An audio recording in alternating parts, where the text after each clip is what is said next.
तो फिल्म की शुरुआत में हम एक लड़की को देखते हैं जो अपने भाई के साथ एक मरे हुए आदमी की कब्र खोलकर उसमें जाकर लेट जाती है। ये सीता थी। उसे जानना था कि क्या मरने के बाद लोगों को उनके बुरे कामों की सजा दी जाती होगी या नहीं। उसका भाई कब्र की आखिरी फट्टी लगाता है और उसके पास ही बैठ जाता है। लड़की कब्र के बंद होते ही कैमरा ऑन कर लेती है। कब्र के बाहर दिखाया जाता है कि एक सांप ऊपर से गुजर कर कब्र के अंदर आ रहा था, जिसे सीता के भाई ने नोटिस ही नहीं किया और सीता को इस बारे में इन्फॉर्म नहीं किया। सीता के इस अजीब एक्सपेरिमेंट के पीछे रीजन थी उसका पास्ट। उसने अपने मॉम डैड को अपनी आंखों के सामने एक बॉम्ब ब्लास्ट में खोया था और तब से उसके जहन में ये बात बैठ गई थी कि अच्छे लोगों का हमेशा एंड अच्छा नहीं होता। बुरे लोग दुनिया में भी फायदा ले जाते हैं और मरने के बाद भी इनको कोई सजा नहीं मिलती और ना अच्छे लोगों को कोई इनाम दिया जाता है, जैसा रिलीजन स्टडी में उन्हें बताया जाता था। सीता के मॉम डैड के मरने के बाद सीता और उसके भाइयों को सालों पहले ऑर्फनेज में छोड़ दिया गया था, जहाँ पर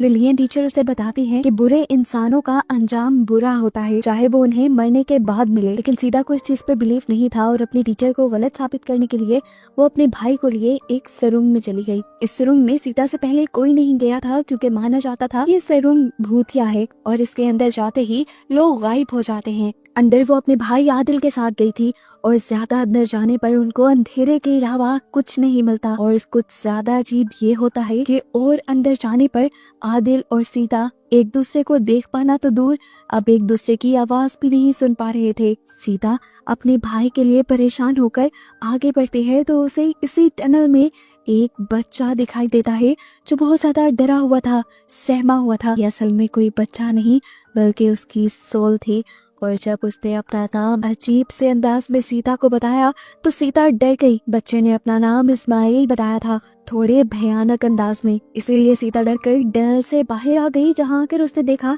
कि गांव वालों के साथ आदिल उसका इंतजार कर रहा था। इन लोगों को दोबारा ऑर्फनेज छोड़ दिया जाता है, जहां आने के बावजूद भी सीता के दिमाग में एक ही सवाल था कि इस्माइल की सोल इस टनल में कैसे आई होगी, उसकी सोल ऐसे भटक क्यों रही है। उसने अब टीचर्स की और यहाँ पर काम करने वाले लोगों का पीछा करना और उनकी बातें सुनना शुरू कर दी। और एक दिन जब एक टीचर और एक केयर टेकर बात कर रही थी तब सीता को इस्माइल का असल पता चल गया। उसे पता चला कि ये ऑर्फनेज एक बहुत ही अमीर आदमी का था, लेकिन ये ऑर्फनेज उसने अच्छे मकसद के लिए नहीं बनाया था। उसने बच्चों को सहारा देने के लिए ये ऑर्फनेज नहीं बनाया था, बल्कि उसने ऑर्फनेज ये अपने लिए बनाया था। वो बेसहारा बच्चों को यहाँ सहारा देता था और उनमें से जो बच्चा उसे पसंद आ जाता था वो उसे ले जाता था। अमीर लोग उस बच्चे का मिसयूज करते थे और इस्माइल भी उन्हीं बदकिस्मत बच्चों में से एक बच्चा था जिसके साथ बहुत सारे अमीर लोगों ने मिलकर ज्यादती की थी और तब से उसकी रूह उस टनल में भटक रही थी। सीता सुन पाती है कि इस मर्तबा उन्होंने आदिल को चुन लिया था। टीचर्स बताती हैं कि उस रात के बाद इस्माइल किसी को नहीं दिखा, लेकिन सीता ने उसे टनल के अंदर देखा था। अब सीता अपने भाई की जान बचाने के लिए फौरन अपने भाई के पास जाती है, लेकिन इससे पहले कि वो अपने भाई को पकड़ पाती, दो आदमी उसके भाई को ही पकड़ लेते हैं। सीता उनके लिए खतरा बन सकती थी, इसीलिए उन लोगों ने सीता को भी पकड़कर स्टोर रूम में कैद कर दिया, जिसके खिड़की और दरवाजों को सील किया गया था। अपने भाई को बचाने के लिए सीता ने दिमाग लड़ाया और अपना स्कार्फ उतारकर उसकी मदद से इन सील हुई खिड़कियों को तोड़ने की कोशिश की, जिसमें वो कामयाब भी हो गई। उसके बाहर निकलते ही यहाँ पर केयर टेकर उसके पास आई। वो सीता के लिए कुछ पैसे और जरूरी सामान लाई थी ताकि वो अपने भाई को बचाकर यहाँ से कहीं दूर चली जाए। सीता के भाई को ये लोग कहाँ लेकर जा रहे थे केयर टेकर ने ये भी बता दिया था। सीता भागते हुए जंगल के रास्ते से होते हुए पहले ही उस सड़क पे पहुंच गई जहाँ से उन्होंने आदिल को लेकर गुजरना था। उसने पत्थर मारकर पहले ड्राइवर को डिस्ट्रैक्ट किया और फिर अपने भाई को बचाकर वहां से भाग निकली, जिसके बाद सीन कट होकर हमें 10 साल बाद बड़ी हुई सीता को दिखाया गया जो अब एक ओल्ड एज होम में काम करती है। वक्त गुजर जाने के बावजूद भी सीता के दिमाग से अपने मॉम डैड वाला हादसा और उस टाइम दिमाग में आने वाली ये बात नहीं निकली थी कि बुरे लोगों का अंजाम भी वैसा ही होता है जैसे अच्छे लोगों का। मरने के बाद दुनिया में तो बुरे लोग ही फायदे में रहते हैं, मरने के बाद भी उनको कोई फर्क नहीं पड़ता और ना ही अच्छे लोगों को कोई इनाम या सुकून दिया जाता है। अब वो इस बात को साबित करना चाहती थी और इसके लिए किसी भी हद तक जाने के लिए तैयार थी। अपने इस एक्सपेरिमेंट के लिए वो अपने ऑर्फनेज के मालिक को ही चुनती है जो बचपन में बच्चों के साथ ज्यादती किया करता था। वो इस टाइम उसी के ओल्ड एज होम में रह रहा था। पहले उसके सारे बुरे कारनामों के सबूत इकट्ठे करती है और फिर बूढ़े आदमी को नशा देकर उससे उसके सारे गुनाह उगलवा लेती है और इन सब बुरी चीजों के एहसास से आखिर वो खुदकुशी कर लेता है। लाओबाई के बच्चे भी सारे उसके बुरे कामों के बारे में जानते थे, लेकिन लाओबाई बहुत पैसे वाला था, इसलिए उसे कुछ नहीं कहते थे। मरने के बाद उसका एक भी बेटा उसका साथ नहीं देता। ओल्ड एज होम वाले ही उसका फ्यूनरल करते हैं। आदिल उसे नहलाता है, जिसके बाद उसे कफन पहना कर दफन कर दिया जाता है। अब सीता ये देखना चाहती थी कि इस बुरे आदमी का मरने के बाद क्या अंजाम होगा, इसलिए वो कब्र में लेट गई। ये वही सीन है जो मूवी के स्टार्ट में हमें दिखाया जा रहा था। सीता ने कब्र में लेटने के बाद अपना मोबाइल ऑन कर दिया, जबकि आदिल ने आखिरी फट्टी लगाते हुए उसे कहा कि अगर कोई भी मसला हो तो तुम मुझे आवाज दे देना, और खुद करीब ही बैठ गया। कब्र के पास अब सांप आने लगा, जिसे आदिल ने कुछ देर बाद नोटिस कर लिया, इसलिए उसने फौरन सीता को कब्र से बाहर निकाल लिया। जितनी देर सीता कब्र में रही उतनी देर तक वहाँ पे कुछ एबनॉर्मल नहीं हुआ, यानी जो उसकी सोच थी वो सच साबित हो गई। मरने के बाद बुरे लोगों को कोई सजा नहीं दी जाती। यही बात वो एक मॉर्निंग शो में बताने के लिए चली जाती है और वहाँ पर वो अपनी रिकॉर्डिंग भी लेकर जाती है, लेकिन जैसे ये रिकॉर्डिंग प्ले की जाती है तो वहाँ पर कुछ भी नहीं था। पता चला कि आदिल ने सब कुछ डिलीट कर दिया था और ऐसे सीता की बातों पर किसी ने एतबार नहीं किया। सीता चिल्लाई, रोई। उसने आदिल से पूछा, तुमने ऐसा क्यों किया? आदिल बताता है कि उसे ये सब करना ठीक नहीं लगा। इस तरह करने से बुरे लोगों को और शेयर मिल जाएगी और अच्छे लोगों की कोई कदर नहीं करेगा। वो सीता से कहता है, तुम भी कौन सा अच्छे हो? तुमने भी अपने अलावा किसी का नहीं सोचा। तुमने तो ओल्ड एज होम में ड्यूटी भी सही से नहीं की, जो तुम्हारा फर्ज था। सीता आदिल की बातों से दिल हार बैठती है और घर जाकर अपनी मॉम डैड की पिक्चर लेकर खूब रो देती है। रोते हुए उसे ऐसा फील हुआ जैसे उसे लाओबाई ने आवाज दी है। आवाज का पीछा करते हुए वो एक कमरे में गई, लेकिन यहाँ कोई नहीं था। लाओबाई तो मर चुका था। वो जब इस कमरे का दरवाजा बंद करने लगी तो उसे दोबारा लाओबाई की ही आवाज सुनाई थी। इस मर्तबा आवाज सुनकर जैसे ही वो पीछे मुड़ी तो वहाँ एक शैडो था। पास जाकर देखा तो ये एक ओल्ड लेडी थी जो इस ओल्ड एज होम में ही रहती थी।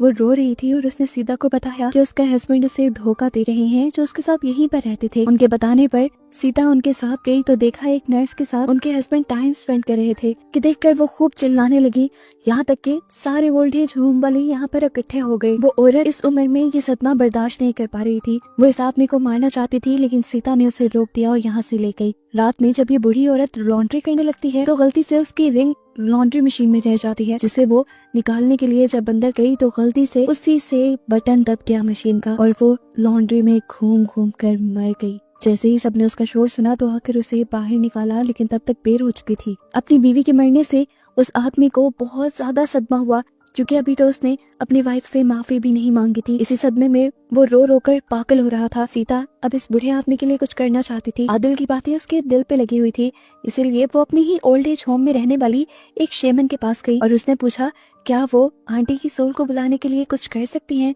शेमन मान गई और यहाँ पर कुछ बुजुर्गों को लेकर एक गोल टेबल पे बैठ गई, जहाँ पर उन्होंने कुछ कैंडल्स भी जलाई थी। उनके पास एक बंदा कम था। उन्होंने सीता को यहाँ बैठने को कहा, लेकिन सीता को डर लग रहा था, लेकिन सीता के बगैर उनका रिचुअल पूरा भी ना होता। मजबूरन सीता को बैठना पड़ा। शेमन के रिचुअल करने से वो सोल शेमन के अंदर आ गई। शेमन अब उस आंटी की ये आवाज में बोलने लगी जो मरी थी। उसकी आवाज सुनते ही हस्बैंड उससे माफी मांगने की कोशिश करता है, लेकिन वो औरत कहती है, मैं तुम्हें ऐसे माफ नहीं करूंगी जब तक तुम उस औरत को ना मार दो जिसके साथ मिलकर तुमने मुझे धोखा दिया। ये सुनते ही सीता को कुछ गलत लगा। उसने फौरन शेमन से रिचुअल बंद करने को कहा, लेकिन तभी सारे बूढ़े लोग उसी आंटी की आवाज में बोलने लगे कि उस औरत को मार दो। सीता को खतरा फील हुआ तो वो यहाँ रिचुअल से उठ गई। उसने सारी कैंडल्स बुझा दी और पर्दे खोल दिए।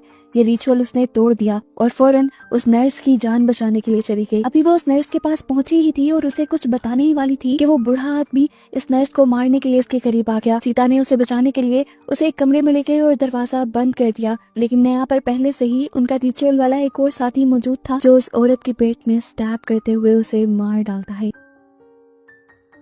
वो अंकल से पूछते हैं, आपने इस बेकसूर को क्यों मार दिया?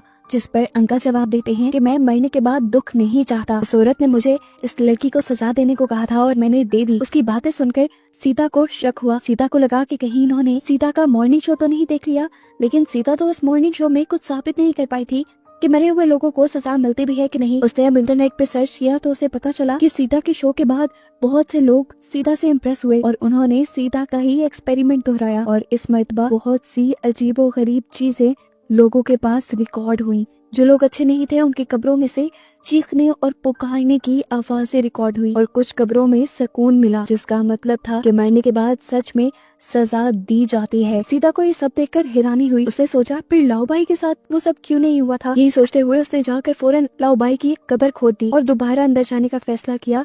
लेकिन हैरानकुन तौर पे क्या देखा कि वहाँ तो लाओबाई की हड्डियां तक नहीं थी। एकदम से अब कब्र की मिट्टी और कब्र की लकड़ियां उसके ऊपर गिरने लगी, जिनसे बचने के लिए वो आगे की तरफ गड्ढा खोदकर उसमें चली जाती है। उसके रास्ता बनाते ही पीछे से मिट्टी ने उसका पिछला रास्ता बंद कर दिया। सीधा आगे की तरफ बढ़ती रही और उसे एक टनल मिल गई, जिस टनल के अंदर वो चली गई। ये वही टनल थी जिसके अंदर उसे इस्माइल मिला था।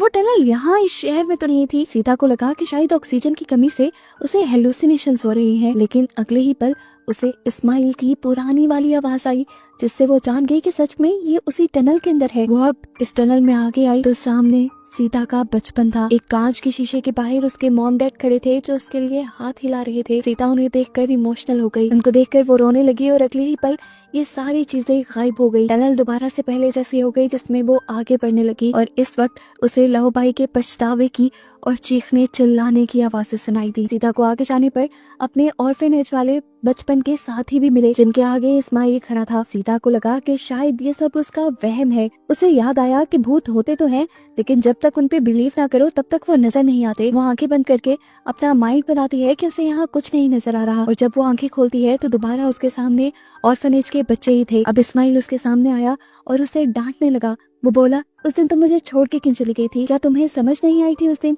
कि मैं डरा हुआ हूँ? मेरे पीछे कोई आ रहा था। उसकी बात सुनकर सीता परेशान हो गई और तभी उसे ऊपर से किसी की आने की आवाज आई। ये किसी मॉन्स्टर की आवाज थी। इसे देखकर इस्माइल ने सीता से कहा, बस अब नहीं डरता मैं, और तुम भी ना इससे डरना। इससे बचने के लिए तुम सामने सुरंग में छलांग लगा दो मेरे साथ। सुरंग बहुत गहरी थी, अंदर कुछ नजर भी नहीं आ रहा था। मॉन्स्टर भी तेजी से उनकी तरफ बढ़ रहा था, इसलिए सीता ने इस्माइल के साथ उस सुरंग में छलांग लगा दी और अचानक उसे जब होश आया तो हमने उसे लाओबाई के साथ लेटा हुआ पाया।